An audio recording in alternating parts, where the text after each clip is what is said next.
ಮೊನ್ನೆ ಈ ಒಂಟಿಗಲ ಟೀಮ್ ಏನಿದೆ ಅಲ್ಲಿ ಅವ್ರು ಬಂದು ದೃಷ್ಟಿ ತೆಗಿತಾ ಇದ್ರು. ಎಲ್ಲರೂ ದೃಷ್ಟಿಯಾಗಿದೆ, ರಕ್ಷಿತನ್ ಕಣ್ಣು, ಗಿಲ್ಲಿ ಕಣ್ಣು, ಅವ್ರ ಕಣ್ಣು, ಇವ್ರ ಕಣ್ಣು ಅಂತ. ಸೊ ಆ ದಡ್ರಿಗೆ ಒಂದು ಅರ್ಥ ಆಗ್ತಾ ಇಲ್ಲ ಅನ್ಸುತ್ತೆ. ಅಲ್ಲಿ ದೃಷ್ಟಿಯಾಗಿದ್ದಲ್ಲ, ಏನು ದೃಷ್ಟಿಯಾಗಿದ್ದಲ್ಲ, ಒಂದು ಮುಗ್ಧ ಹೆಣ್ಣಿನ ಕಣ್ಣೀರು ಆ ರೂಮಲ್ಲಿ ಬಿದ್ದಿದೆ. ಆ ಕಣ್ಣೀರಿಗೆ ಪ್ರಾಯಶ್ಚಿತನೇ ಈಗ ನೀವು ಅನುಭವಿಸ್ತಾ ಇರುವ ಕರ್ಮ. ಅಲ್ಲಿಯವರೆಗೂ ಆ ರೂಮಿಗೆ ಒಂದು ಘನತೆ ಇತ್ತು, ಆ ರೂಮಿಗೆ ಒಂದು ಶಕ್ತಿ ಇತ್ತು. ಆ ರೂಮಿಂದ ಏನಾದರೂ ಒಂದು ರೂಲ್ಸ್ ಬಂದರೆ ಮನೆ ಮಂದಿ ಎಲ್ಲ ಕೇಳ್ತಾ ಇದ್ರು, ಒಂಟಿ ಜಂಟಿ ಅಂತಲೇ ಇರುವಾಗ.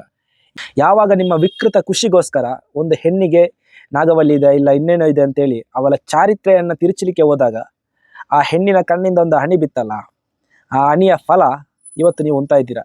ಅವತ್ತೊಂದಿನ ರಕ್ಷಿತಾ ಶೆಟ್ಟಿಯಲ್ಲಿ ಹತ್ತರು, ಆ ರೂಮಲ್ಲಿ ಹತ್ತಿಲ್ಲ, ಅವರನ್ನು ಅಳಿಸಿದ್ರಿ ನೀವು. ನೀವೇ ತಮಾಷೆ ತಂದಿಟ್ಟು, ನೀವೇ ಜಗಳ ಮಾಡಿ, ಅವಳ ಬಟ್ಟೆ, ಅವಳ ವೇಷಭೂಷಣ, ಅವಳ ಹಾವಭಾವವನ್ನು ಆಡ್ಕೊಂಡು ನಕ್ರಿ.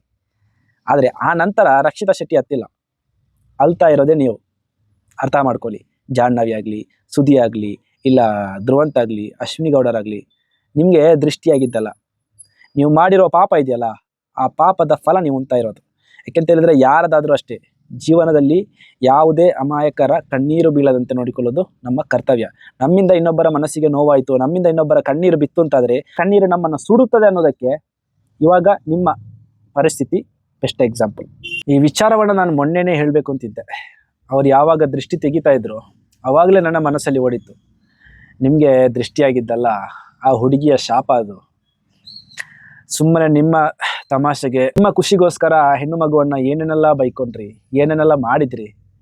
ಅಷ್ಟು ಜನ ಸೇರಿಕೊಂಡು ಅವರನ್ನು ಅವತ್ತು ಲಿಟ್ರಲಿ ಅಳುವಂತೆ ಮಾಡಿದರು. ಅದೆಲ್ಲ ಎಲ್ಲಿ ಹೋಗ್ತದಲ್ವಾ? ಈ ಪಾಪದವರನ್ನೆಲ್ಲ ತುಳಿಯೋದು, ಪಾಪದವರಿಗೆ ಅನ್ಯಾಯ ಮಾಡೋದಲ್ಲ ಇದೆಯಲ್ಲ, ಅದೆಲ್ಲ ಬೇಗ ಸಿಗೋದು. ಈಗ ಬಾಯಲ್ಲಿ ಜೋರು, ಮನಸ್ಸಲ್ಲಿ ಕ್ಲೀನ್ ಇದ್ರೆ ಅದು ಬೇರೆ ವಿಚಾರ, ಅಂಥವ್ರಿಗೇನು ಎಫೆಕ್ಟ್ ಹೊಡೆಯಲ್ಲ.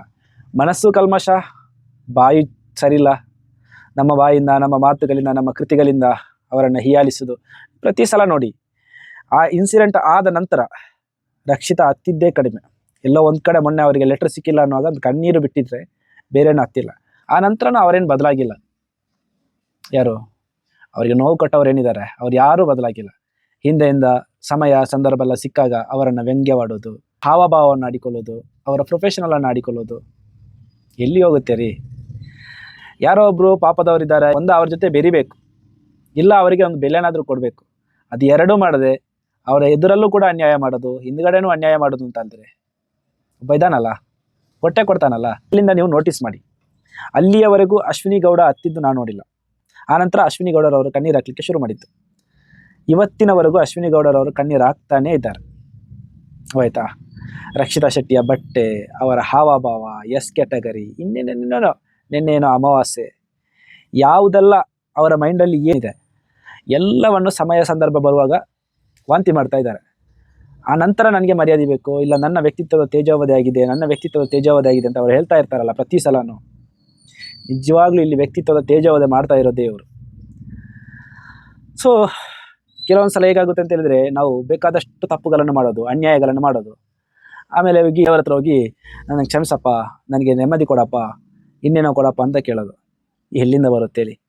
ನಾವು ಒಂದು ಕ್ಯಾನಲ್ಲಿ ನೀರು ಫಿಲ್ ಮಾಡುವಾಗ ಒಳಗಡೆಯಿಂದ 4 ಸೈಡಿಂದ ತೂತು ಮಾಡಿಟ್ಟು ಕ್ಯಾನಲ್ಲಿ ನೀರು ಫಿಲ್ ಆಗಬೇಕು ಅಂತ ಹೇಳಿದ್ರೆ ಆಗುತ್ತಾ? ಆಗಲ್ಲ.